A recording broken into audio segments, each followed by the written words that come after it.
ఈ వాక్యాన్ని వీక్షిస్తున్న సహోదరి సహోదరులందరికీ క్రీస్తు పేరట వందనములు. ఈరోజు వాక్యం ద్వారా దేవుడు మనతో చెప్తున్న మాట, సమాధానముగా నుండిన వానికి నేను కీడు చేసిన ఎడల శత్రువు నన్ను తరిమి పట్టుకొననిమ్ము. కీర్తన గ్రంథము 7వ అధ్యాయము 4వ వచనము.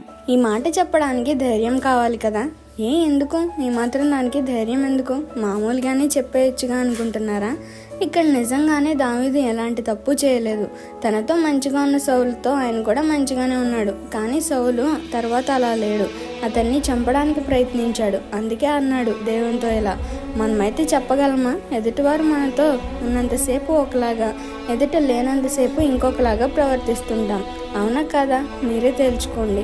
కనీసం 10% అయినా జనాలతో సమాధానంగా ఉండగలమా? పోనీ మీ పరిధిలో, మీ కుటుంబంలో ఎంతమంది మీతో సమాధానంగా ఉంటున్నారు?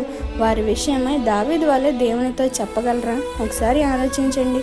మీతో మంచిగా ఉండే వారికి చెడు చేయాలని చూస్తే ఆ చెడుని నీ నెత్తి మీదకే వచ్చేలా చేస్తాడు దేవుడు.